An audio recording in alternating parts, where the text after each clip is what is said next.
Now we're going to instantiate it. And again, the editor has done some work here for me. Except I'm just going to call this A, right? So now, let me get rid of this guy.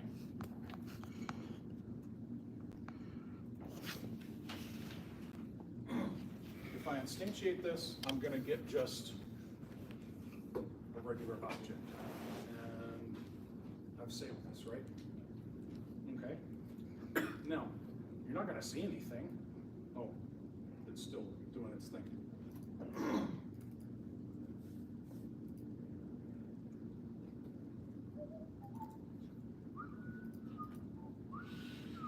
There we go.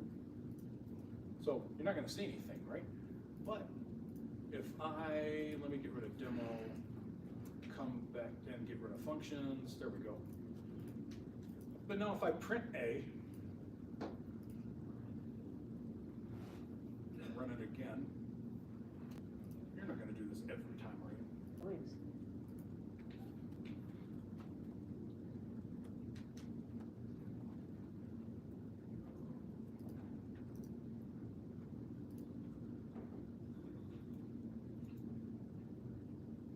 Then I get some defaults. It's going to print out the object, right? If I do a GM on that,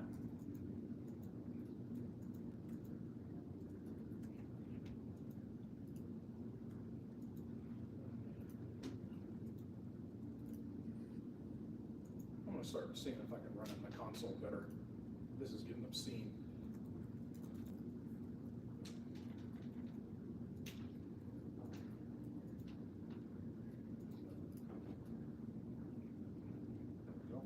Look at the output. You can see I've got type name animals. Whereas before, type name was what? SMO.databases, or service controller, or processes, or, right? File info, folder info, stuff like that, right? Because that's the name of the classes inside those commandlets, right? So here, I've got an animal type. Very nice. Now, if I have an object and I want to call a property on that object, how do I do that? If I just want to print a property? You would say legs. GM dot underscore.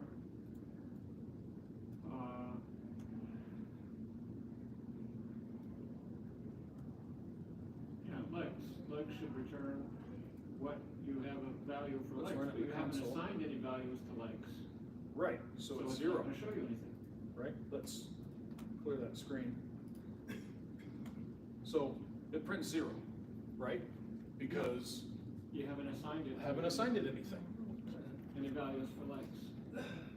Now, how many legs should I have? Oh, I don't know, well, let's see.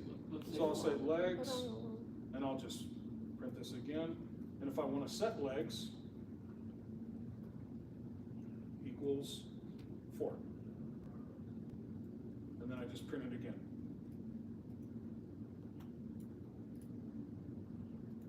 Console seems to work much better. 0 and 4. This basic concept of creating a class that will give you that type of object, right? When we have a commandlet, get service. Underneath the covers, it's calling those .NET classes and presenting those to you, right? And it's giving it methods and all that stuff, right? And presenting it to you. That's why when you do the commandlet, you don't have to say, you don't have to use that new syntax that we have to here, right? You don't have to do this because the commandlet does that for you. It's inside the commandlet, right? You run the commandlet, it runs this guy right here, and then it has properties and everything, and then it creates the class, right? If I wanted to do another one, let's just do that.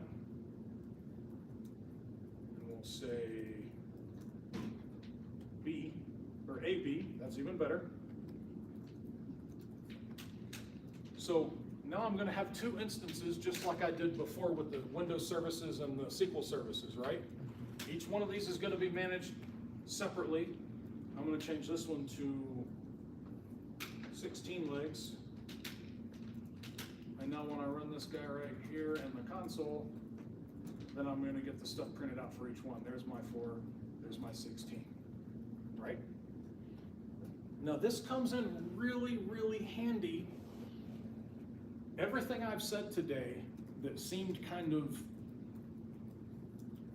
sidelined, right? Seemed like a tangent, is all gonna culminate right now, right? We're gonna use all that knowledge right now, right? Including scope. One of the things I love about classes is it gets away from scope. So let's say that I've got my function defined in a script, and I want that function to change a script level variable, right? It's really best, or you have to call the global moniker. So you have to say like $global : and then variable name, right? To let it know that it's a global variable, and it's best to mark it as global at the top of the script. So you got these scope issues that you have to deal with, right? You may forget that sometime, because if I just say, you know, server and then change server in here, it's just going to change server in here, and I'm thinking it's changing it up there, right? But you don't have those problems here because it's tied to the instance of the class, right? I can just say a.legs.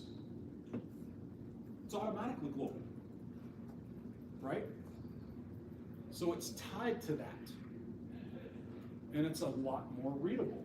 So by that I mean, let's change this a little bit in my code and change it from A to dog, or doig if you will. Let's go with dog. And AB, what the shit has 16 legs? Centipede. I can't remember. Well, yeah, it does have 16 legs. It Doesn't doesn't it? only No, have it's 16, 18. but- It might be 18. I can't remember. Okay, so let's change it from 16 then, and let's say um, 8. let's say a dude, right? Dude has 2 legs, Right. right? Mhm. Look how much easier that is to read. Yeah. I know that I'm setting the dog's legs, and I know that I'm setting the dude's legs, right? So look how much more readable that is. And I'm going to show you some classes in a little bit that really outline this in an entire script that really outlines this to show you how much more readable your code is going to be and how much better it is to have these things tied together like that inside your script, because now I don't have to worry about global variables and variable scope and all of that, because it's literally tied to this object. Everybody with me? Cool. Now, we've got our animals class. What are these? Properties. How do I know they're properties? Strong type, I did strong type them. they're at the top. They're at the top. They're right under class. If you put them underneath something else, it's not going to work, right? So properties, not to mention there's no definition there, right? Properties are at the top. Next, we're going to have methods. A method is just a function inside of a class. That's all it is. Some people even call them functions. Some call them class functions. That's fine. Took me a while to figure out those were the same thing, right? But you don't define it the exact same way, but that's all it is, right? Now, the the first thing you have to do when you create a method is you have to strong type the return. So here, let's say we want to return a string. There. That's what it's going to return. Now, I can put a space or not. I got to put a space, and I'll call this print name. There and there. Other than the word function, oh, it's pretty damn close, doesn't it? And so now, I'm going to make this one really simple. Return my name, right? Really dumb. Yeah, that should work itself out in a minute. The reason why this is going off is because I had string here and I didn't have a return yet. It should fix itself in a few seconds. So this is the big difference between classes, or I'll say class functions, right? And regular PowerShell functions. Is, oh good, it did go away. Yeah. Is methods enforce contracts. Functions don't. Period. We always want a contract, right? When you do work for somebody, you have a contract, right? Let's go back to our plumber, right? He comes into you with this form and says, I'm gonna do whatever, just sign. Kiss my ass, right? Are you gonna do whatever for free? No, I'm just Yeah, I know. I'm gonna do whatever, you're gonna pay whatever, right? Yeah, exactly. I'm gonna do whatever and you're gonna pay $700. It sounds like a good idea, but maybe I'm just gonna like close the door behind me. I did something, right? So you wanna enforce a contract. In methods, I define the return and I have to have that same return. If I were to try to return an int here, it would complain all over the place. Yeah. So you can't change a method in here. You can't change something in a method that breaks that contract without knowing about it, right? In a function, remember how we had that DB's function, that DB list function, right? And we did that return and then we just returned it. Did you know that in a function, I could put as many returns in there as I wanted to, and that function would just be spitting shit out all day long. It could have 400 different types of objects that it returns. So if I write a function that returns a database list, or we'll say a query result, right? And somebody else comes in later and does some troubleshooting or something and doesn't take the troubleshooting stuff out of there, right? And they're printing a whole bunch of stuff to screen. Or if they say, oh, well, let's change this to this. They're gonna break it, but when they test it, the function's gonna work just fine, right? It's not until something goes to call it that you're like, what the hell is this, right? That's when you do a GM on the object you get back and go, this isn't a query, this is a, somebody put in files in here or something, right? You're gonna do a GM on it and go, what the hell? Then you're gonna go to the function and go, I see, somebody added something to it, right? Let me ask you this. Do SPs in SQL support contracts? Huh? I would think so. You would think so, but you'd be wrong. Because I have an input contract, right? It expects this many parameters of these data types. But I can have a single result set or 4,000 result sets, right? I can do as many queries, put as many variables, I can do anything I want at the bottom, right? True. That doesn't sound like a contract to me. That's why we call this contractual programming. You want solid contracts in your code so everybody knows what to get, what to expect from both sides of this equation, right? Would a SQL function then be contractual? Is a SQL function contractual? No, Yes, a SQL function. because right after the function, you define the output type. And then you have to return that output type. Uh-huh, absolutely. I wish And a SQL function, yeah. I wish SPs supported contracts, but they don't. And if you think they do, then try working in a large shop where somebody changes an SP and they're allowed to just do that. And the SP, when they test it, it works just fine, but everything that caused that SP implodes. Because it's not getting the data back it expected. So classes, oh, my voice is getting worse. Classes support contracts, and that is extremely important. Again, I say output type, return type, they must match, period. So now if I call this print name down here at the bottom, let's get rid of these, shall we? I'll say there, and I'll say dog dot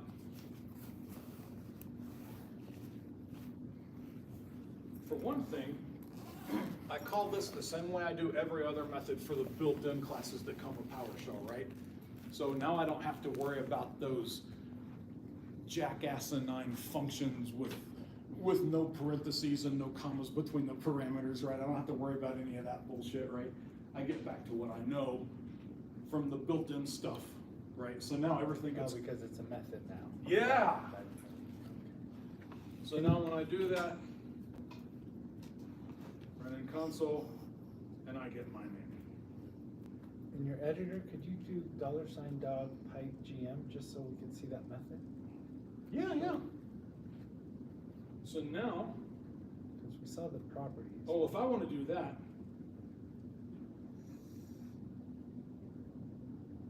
I have to dot source it, don't I? Yeah, if you're gonna keep it local in this shell. You're in Oh. tables again. Oh, yeah, you're right. Good call.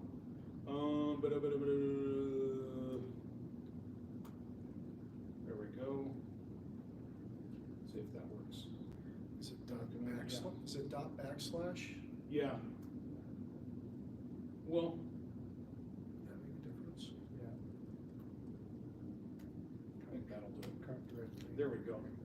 So now,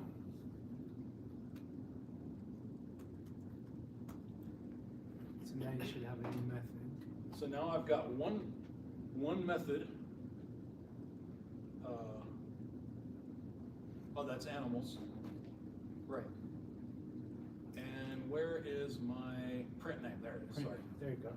And string, okay. And so I've got all these properties. And so you'll notice that PowerShell adds the get type and the get hash and the equals and stuff for you, I saw there was 4 methods to start. right? So it adds those for you. Don't have to worry about those.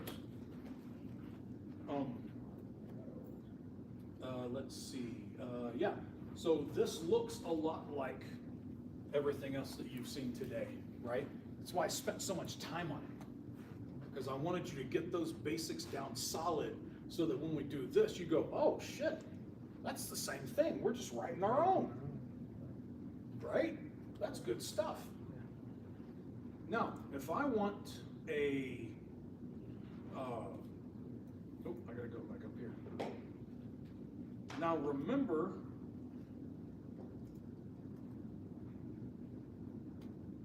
what I said about not returning results, right? How do I define that it doesn't return results? Because this is the return, right? So let me give this a name and say, I know what I'll do. I'll say set legs. I don't want it to return anything. It doesn't need to return anything, does it? It just needs to set the property. I set it as void. It's going to do something, but it's not gonna give me anything back, it's just gonna do it and shut up, right? In the old days, there used to be a difference between functions and subroutines. Subroutines did work and didn't return anything, functions gave you something back, right? Then they, There's PowerShell 7. yeah, but, When you say olden days, you mean PowerShell 1? Olden days like Fortran. yeah, Oh, olden olden days like days. that and Okay. VB and Got it. whatnot, right? So like VB4 and shit like that, Not right? PowerShell, okay. Yeah, not PowerShell, no. Classes are available in 5 and above. So, I've got void set legs. You notice how it doesn't do anything, right? That's fine. Oh my God. Yeah. So, let's make it do something. I need to set a parameter. We're gonna set the number of legs. Now, we could just set it through the property, right? But I'm gonna set it here, right? Why would I choose to set it here? Maybe I wanna check the input, right? Maybe I wanna check some stuff, right? Boom, right? So, first and foremost, I think I need a parameter, don't I? So I'm gonna say int, and we'll just say number of legs, right? Big deal. So now I've got that. Now, there is a built-in array in PowerShell. When you create a class, it builds this array. It presents that array to you as a parameter, or I mean as a variable, okay? That variable is called this. Each one of those properties and each one of the methods is an item in this array, right? So if I want to change one of these guys or read one of these guys from inside the class, this dot legs equals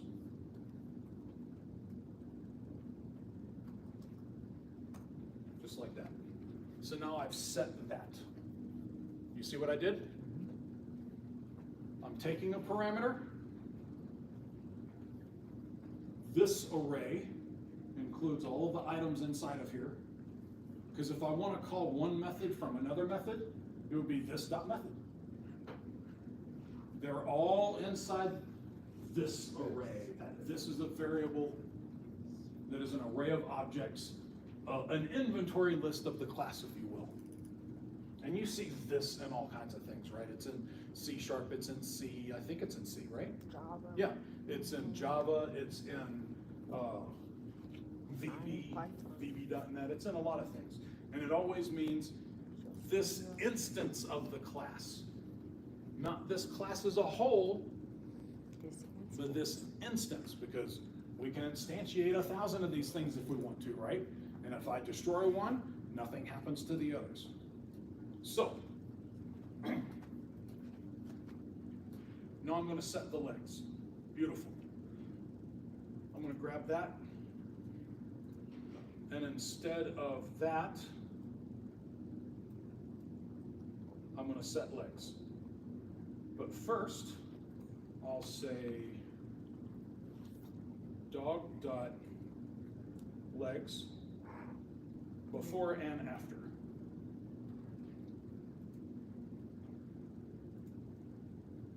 And let's call it, let's have a dog with 8 legs this time, shall we? Just so that we know that we've changed something. So now when I do that, I'm gonna run it in the console, 0, and then 8, it definitely set the legs. Very nice. And if I do this guy here, there we go. I ran that. And now if I do my GM again, I thought I would have it. I'll fine, be that way. And then I'll say dog GM. I've got my set legs set to void. like it was in the other ones, in the built-in ones, right? So there's no difference between a class, a custom class you make on your own to the built-in classes, right? The commandlets that you get service and whatnot, are only wrappers around the .NET classes, right? There's nothing that those classes, that those commandlets do that you couldn't code in C+ or C# yourself, right? In C+, your interop things, and it's harder, so you just do it in C#. But they don't do anything that you couldn't code yourself, and if you return the results from one of those class calls, you're gonna get that type of class object. So they're not doing anything you can't do yourself, right? If I wanted to turn that last set of functions into a class with methods, extremely simple, right? Translates over pretty well. Just take out the function and put in a return, right? But let me show you something. Let me show you one of the classes I use a lot in my own coding. And that would be connection. So I use this class, it's got a lot of stuff in it, but I use this class to connect to database, to connect to SQL. I use it all the time. Starts out with a list of properties. I set the connection string, the help method, the query, the current row count, error message, all of that stuff, right? So when you're calling classes, or when you're creating classes, sorry. Oh my God, that's so much better than the cold. When you're creating classes, put as many damn properties in there as you want. Too much information is better than not enough. If you say, well, I've got the database GUID here, I can't imagine why anybody would want to use that. Don't try to, just put it in. Somebody will use it somewhere sometime, or not, right? But it costs you nothing to put a little extra line in there, right? So, I've got all these properties. I've got a connection string builder. I've got a connection string method. I've got another connection string method. Now it's time to talk about overloads. This is a very OOP kind of concept, right? For that, let's bust into SQL real quick.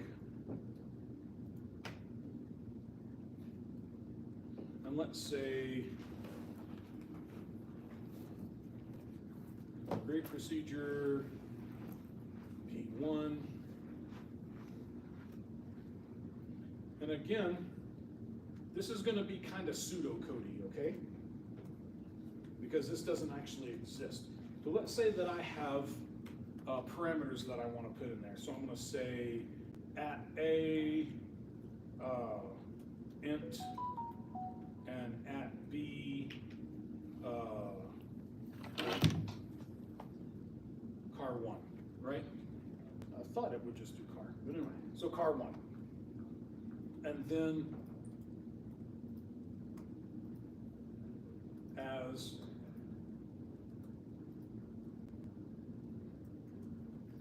right? So if I call this, it takes 2 parameters, that's it, right? But what if I wanted to call it with no parameters? In SQL, we can kind of fudge it, right? By doing that. Right? Now I can take 1 parameter, 2 parameters, no parameters, because I've set these guys to something. But here, let's say that we didn't have that, and we wanted, say, a different parameter set. I wanted to be able to call it with 3 parameters. And that one's going to be an int as well, right? So, and then another one I wanted to be able to call it with no parameters, and another one I wanted to be able to call it with 5 parameters, and so on, right? So instead of setting the default values, we had different parameter sets that we could use. You following me? That's called overloading. And we can do overloads in here. You notice how this connection string takes these parameters. Takes the server name, database name, username, and password. Or it can take nothing. Well, what happens if it takes nothing? So here I'm clearly building a server string or a connection string based off of these parameters, right? But what if I don't have the parameters? Well, it takes it from this connection string builder, right? So I'm setting the connection string property, right? Because constring is part of this, and constring is a property up here, right? So I'm setting that constring, but where am I getting it? From connection string builder. Well, what does this guy do? Oh, look, it calls connection string builder. But what does it do first? It sets all these properties, right? So if I call an instance of this class and I call the connection string method, the first thing it's going to do is set all of those properties for the rest of the thing. Ooh, I like that, right? That means that now I can use the properties wherever I want in any other method, right? And then it calls connection string builder. Let's see what connection string builder does. It actually builds the connection string and it returns the connection string. But it does it from the properties, right? So what I'm saying here is let's take a look at this. Let me come all the way down here. Let me get rid of that guy. So I'm going to spin up a new connection class. I'm going to set the server name, database name, username, password, and then I'm going to call connection string with no parameters. Let me get rid of this too. There we go. And there we go. And there we go. So now I'm going to call the connection string with no parameters. Why with no parameters? Because I've already set all the properties. Right? I don't need to. I set all the properties, and if I look at connection string with no, if I look at the overload that takes no parameters,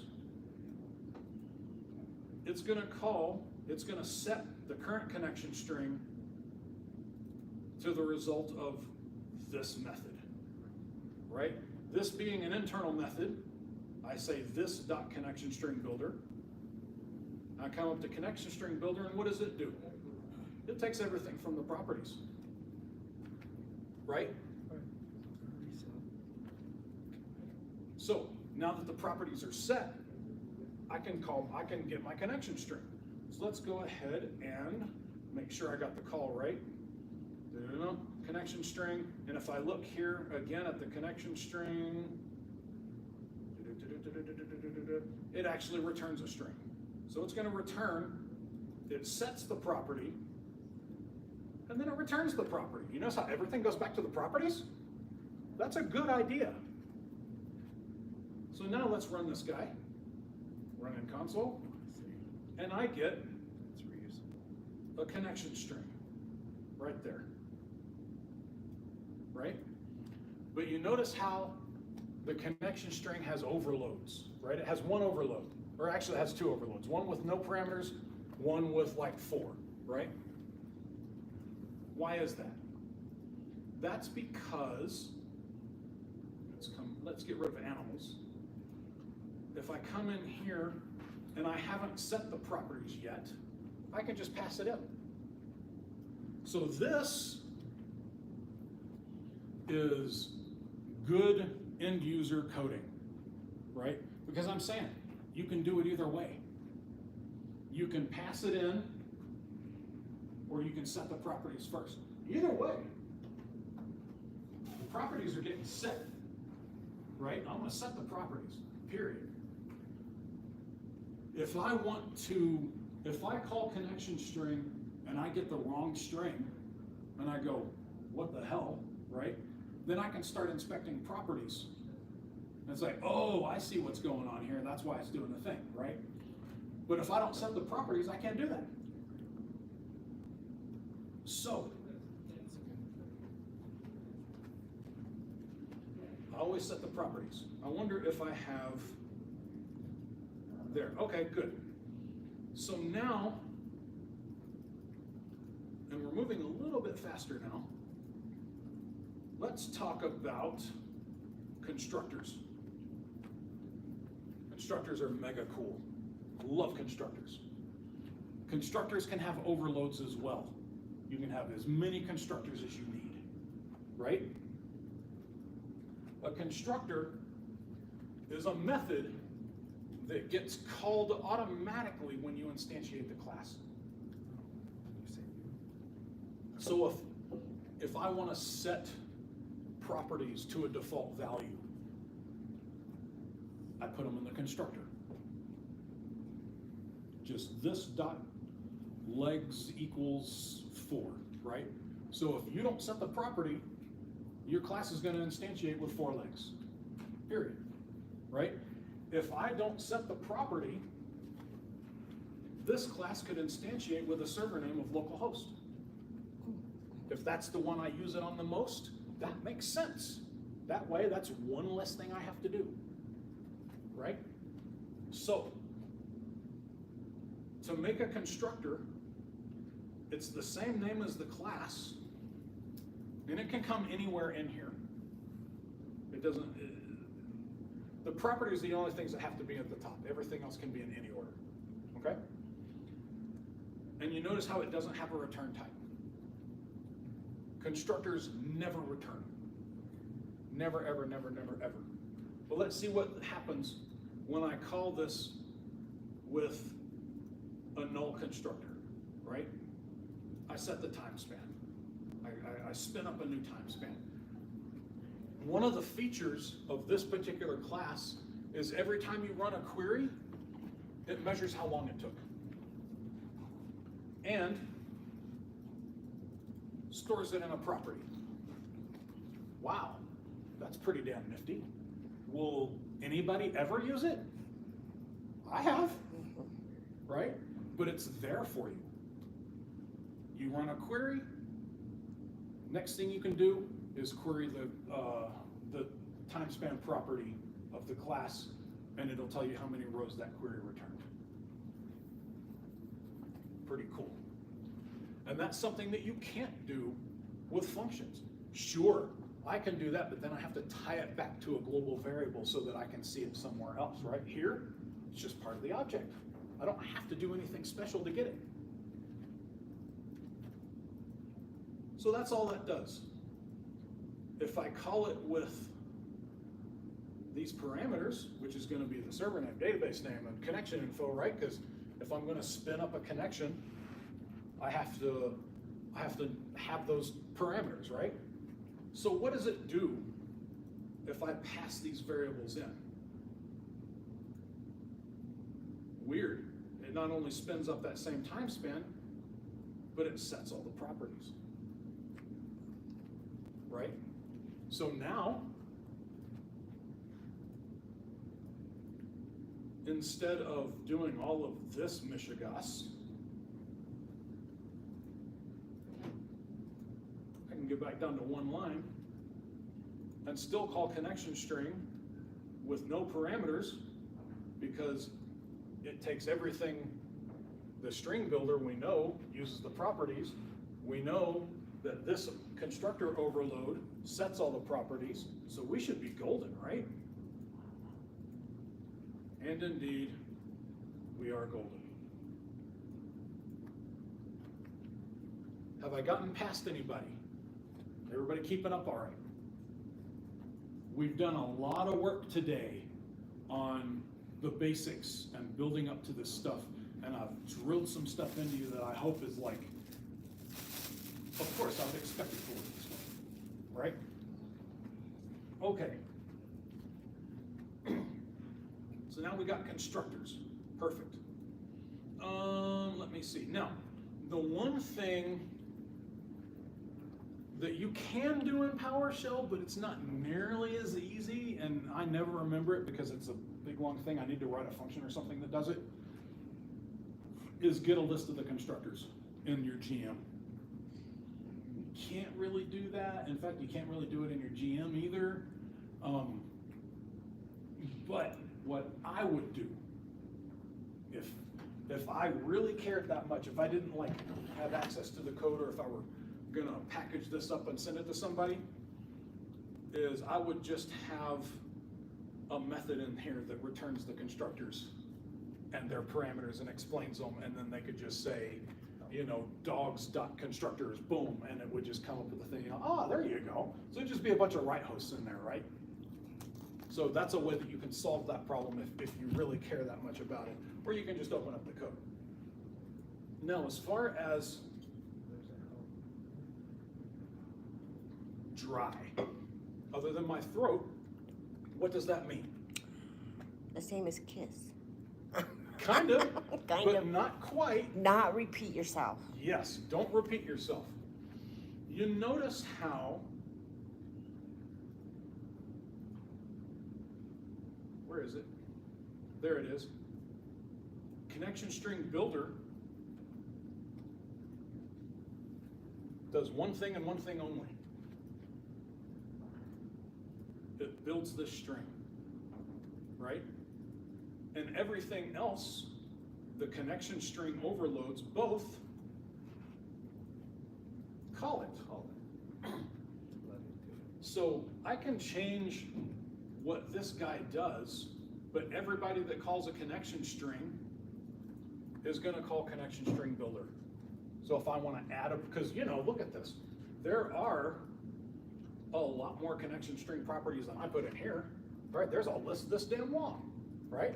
If I wanna put them all in there, well, not only do I have to have an awful lot of properties for that, right?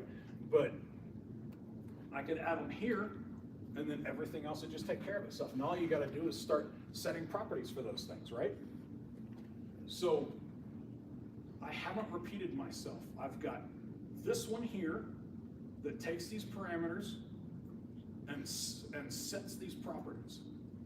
I got another one that just feeds off the properties that were already set. But either way, connection string builder feeds off the properties. So I go through properties for everything so that I can inspect things along the way if I need to.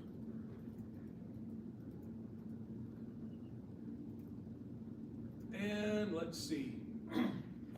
Now I've got a more complex method, get data. This actually does some querying. So you see, when in my constructor, remember I created that custom time span, right? First thing I do is start it. Then I read from the query property. I set the query property. Because whenever I call a query, I want to be able to have it as a property so I can inspect that query if something gets formatted wrong or something, right? So I always want to set that property. I call the connection string. Since all the properties are set by now, I just have to call this connection string, right? Which is going to read the properties, which is going to call connection string, which is going to call connection string builder, which is going to read from the properties, and it's going to return the query here, or the connection string here. Then I create all this stuff. I've got another class that teaches you about all that stuff. Once I fill the adapter and close the adapter, I get the row count. But this is a method too, right? So I get the adapter row count from this method. Then I end time, then I do the math and set the total time, then I set that property latest execution time in seconds, and then I return the result set. And that result set is a table object, and I know that because that's the return type right there.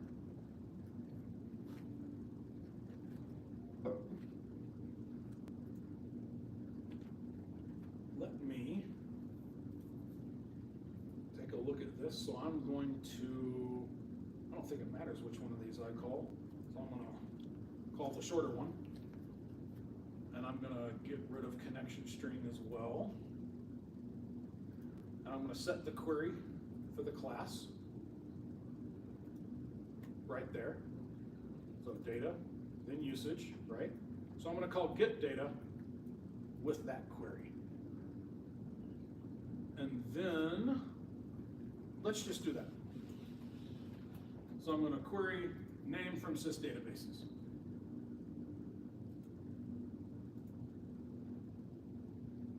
Nice and fast too, huh? Does anybody have any questions on what happens here? I instantiate the class and I'm passing it the stuff it needs, right? This constructor sets all the properties based off of these, right? So now the properties are populated. It does it for me. Then I'm going to create a query. I'm just going to put it in a variable because data then usage. And I'm just going to call the get data method, which is going to go through all of this stuff, right? Now, what happens if I call this guy by itself? Let's find out. So when I do that, did connection class, I would have thought it would have printed that.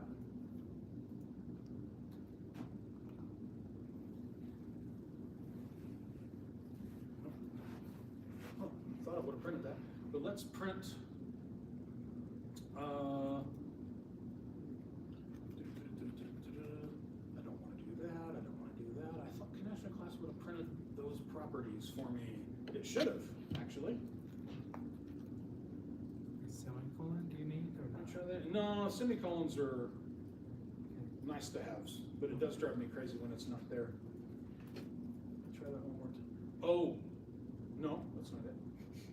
I'm running console again. Huh. So let me call a property instead.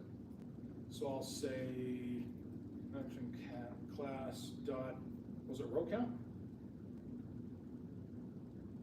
Notice how it shows up in the thing too, right? That's helpful. So I'll do that, running console, and I get 77 databases back. If I want to see how long it took, that's actually a bit more, actually a bit harder, right? That's that long puppy right there. So we're going to get this in seconds. So I'm going to do this.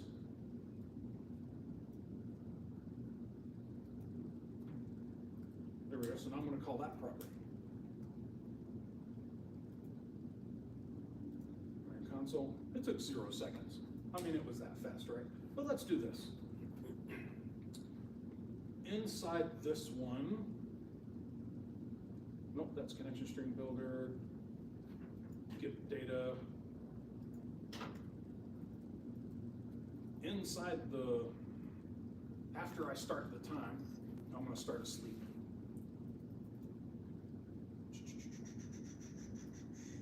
And I might have to restart the console for this. Yeah, I do. Because this class is already loaded into memory. So I'm going to say restart shell. I'm going to come here now and say run in console. And you notice how it's taken longer because we're sleeping for 5 seconds.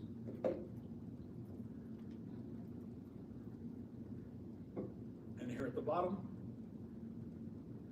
I've got the time it took. And that's because it's tied to the object itself, to the instance of that class. Anybody know how much time I have? Just think. Looks like we end around 4:15.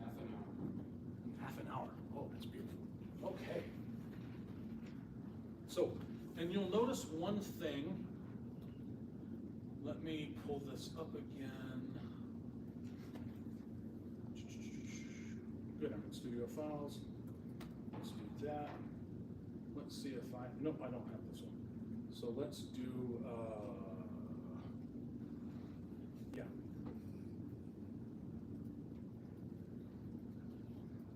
No, that's in a different folder, isn't it?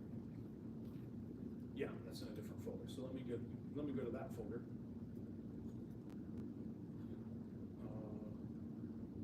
Copy folder path. Jeez. There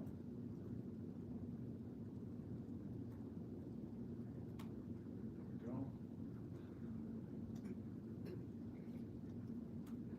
Whack, and then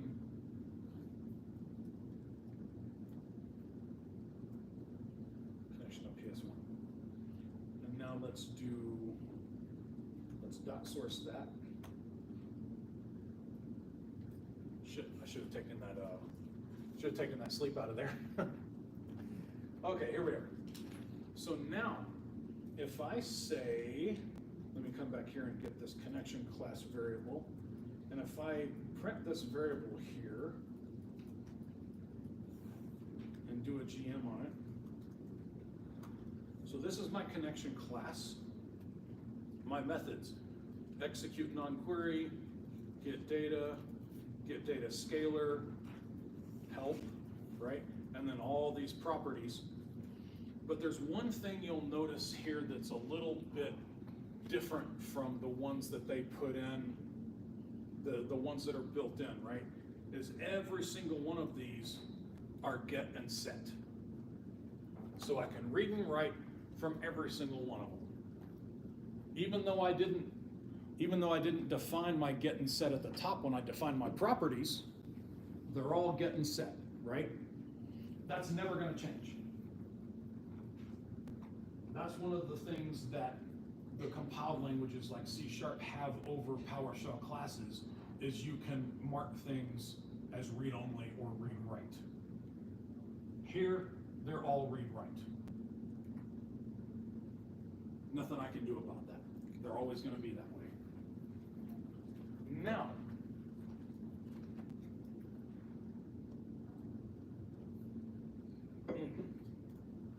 let's talk about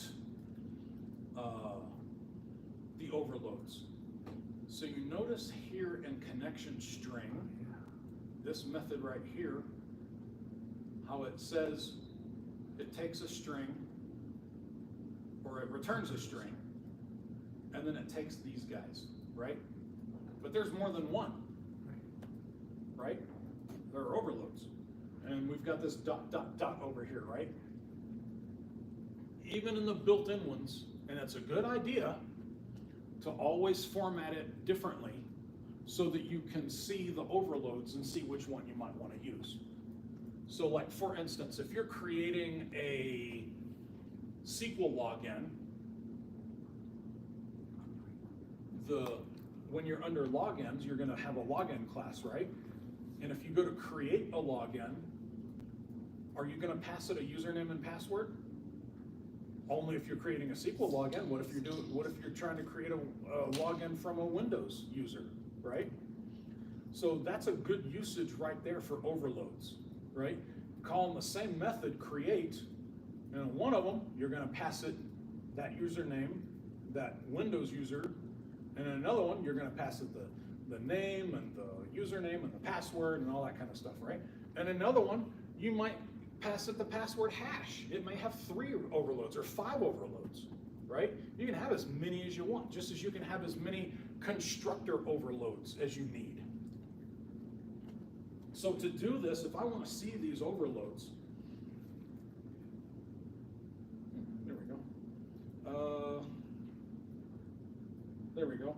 So I'll say GM, and I'm going to pass that to FL, which is format list. It's not table. Okay. And now I get a much better formatting for this kind of thing. And I can see connection string right here. There's the first overload. There's the second overload, right? So I can see my overloads here. But again, not the constructors, which is fine. Now, if I call this class, and I'm just kind of throwing stuff at you at this point, right? If I create a class and I don't have a constructor, what happens? So nulls. Anybody? Except you probably know. I want people to guess. I've commented out the constructors, right? So what happens if I don't have one at all? Take a swag. Set to null or 0 or? It creates one for you behind the scenes and just creates the instance of the class. And just creates everything empty, that's all. Empty. Yeah. Just empty. Yeah. Okay. But here's the thing. If I have a constructor that takes parameters, I have to have this null constructor if I want to be able to use it, right? The only reason to have these overloaded constructors is if I want somebody to be able to create an instance of the class and then set the properties, or to be able to do it all in one call. I'm not the type of dev who likes to tell people how to do their jobs, right? I like to give you options. And this is a really good option to have, right? If you don't want to pass in the username and password, you could have another one without it that just sets those. So in all of my stuff, if the username and password SSPI, then that's a Windows login. And you would see that in the string builder, right?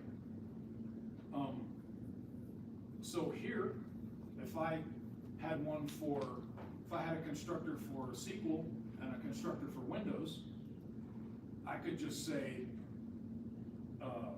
take off those last two, and inside here just set this.username and password equals SSPI instead, right? So I can have a third constructor. If I want to default everything to master and local host, inside here, I would start this, and then I would just set all of these properties to master, local host, and that way if I call it with nothing, it's going to default to my local box, right? If that's the way I use it the most, that's a really good thing to have in your constructor. If I've got all kinds of things in my constructor, and this is something dry, right? Try and catch me if you can. Okay, that was stupid. But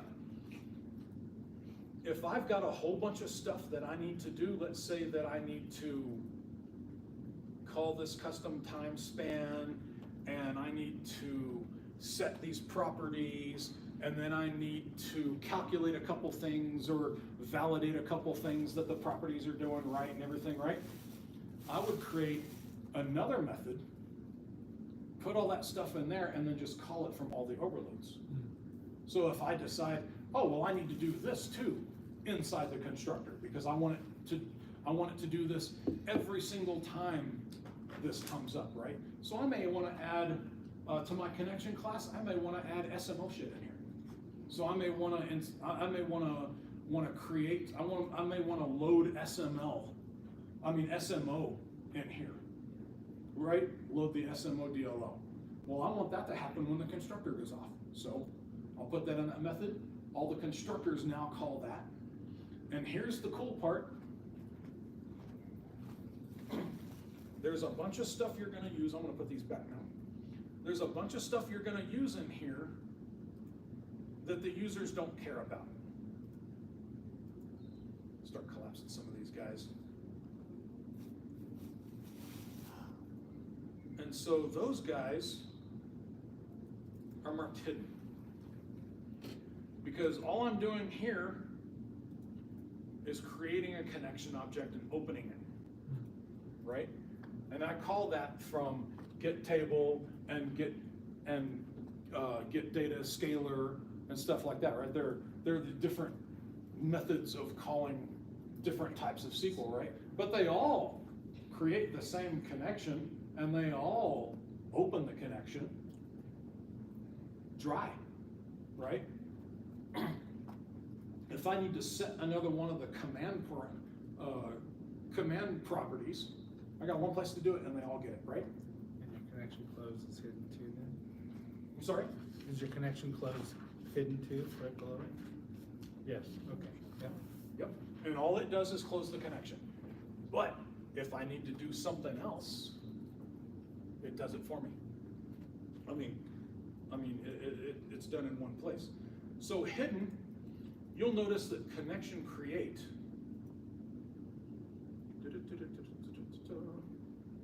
isn't in here as a method. Gotcha. Right? Does that mean that they can't call it? No. If they know it's there, they can call it. But why would they need to? All it's going to do is create a connection from something, right? But if you call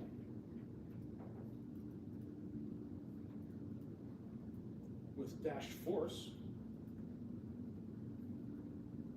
you can not only see a bunch of other stuff they put in there, but you can see connection close, connection create. So you can see all the hidden items too. So again, unlike C# where you can mark things private and they can't see it, they can see it, they just have to go out of their way to do it. Now the same thing happens when you've got this script. Classes can get huge, right? The more you use one, you create one, you're going to add to it and add to it and add to it and add to it and add to it. Then maybe you're going to create another class and add to it and add to it and add to it. Next thing you know, you're not really saving anything inside the script itself, right? So this is a class also in Using module. right? So you have to, the best way, to a degree you don't have to do it, but to a degree you do, but just do it, okay? You have to take this connection PS1 and save it as a PSM1, or PowerShell module 1, right? And then you import it with using module at the top. And then when I use this one, I'm going to import it as using module in another one, right? So let's talk about real quick. I think I've probably got 20 minutes or so left. 14. 14, I can do that. So let me look at, let me find that file. Because now we're going to talk about inheritance. And inheritance is really cool. You're going to like inheritance. Let me do, shit, I just need to find the damn thing. Okay, I'll do this. Let's say open containing folder. There we go. And I want to look at, not DB, yeah, I want to look at DB refresh, and it too is a module. Importing all these other classes, right? So you can just import class after class after class after class. And in here, I define the class named dbrefresh : connection. That is inheritance. It's inheriting from connection. Okay? So what that means is, and it's kind of like dot sourcing for classes, right? it's gonna make all of the properties and methods from connection available as if they were in this class. So where I would ordinarily say connection.getData, now I can say dbrefresh.getData. And because it inherits from that, it sees it just like it's local. Cool, huh? And you can add extra methods, properties to the inherited class. Oh yeah, yeah, it's its own class on its own. Right. So It's just gonna bring in that like other a- stuff. A blob, it's growing. Yeah, It's getting bigger. yeah. And so inside this one, see, I got a lot more properties on this one. Gotcha. And inside here, we've got our null, and we've got 3 overloads for this one. And we got a whole bunch of, see, now this one's good. This one's called refresh, and it does it does backup and restores. So you'll see backup command method, you'll see backup log, you'll see access mode, you'll see drop database and enable job, and all of this is part of a refresh process, right? I may need to kill some jobs before I do this, or I may need to, right, stuff like that. So this is all part of that granting permissions afterwards when they're just in a file or if they're listed in a table, and so on and so on. So there's a lot of stuff in here. Recover DB, set DB recovery, whether or not the database is dropped, all kinds of stuff, right? Restore database. And this is where you get into, let me see if I can find that script I wanted to find. And you see I've got one for managing AGs. But there is oh, I'm in classes. I need to go a level up.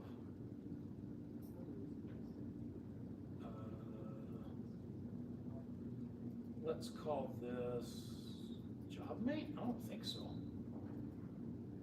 No. Go back here. Oh, DB refresh is in here. Yeah, DB refresh main, perfect. So this is how you build the actual script that it goes in, right? So all of that stuff is behind the scenes. I've got my own timing that I want to use in this module. What happened? Did I not open it? I thought I did.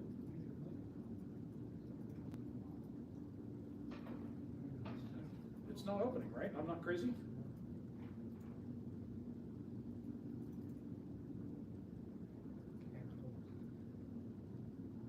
Ah, I see.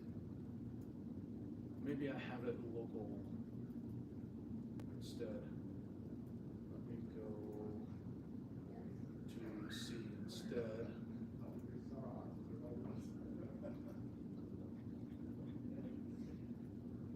C, and speaking. No, it wouldn't be in here. I can't believe that I got some of them and not others. Yeah, I was gonna really show you how to put that together. Well, that's a bummer. Let me see if I have it here too. Probably not. No, but I might have it. Oh, I bet I know where I might have it.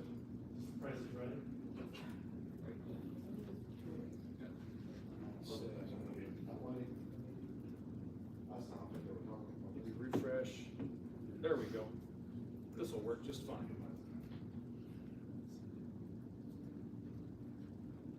Classes, encryption, SQL, miscellaneous user config. Doesn't have the file.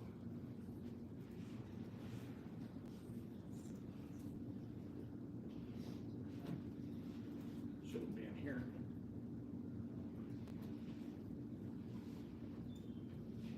Well, that's just a pisser. What happened on my phone? Oh, let's try this one. There, that'll work. There we go, perfect. So I've got all my using statements here. Gonna import all my modules, and then just a few PowerShells that I've got to do other things.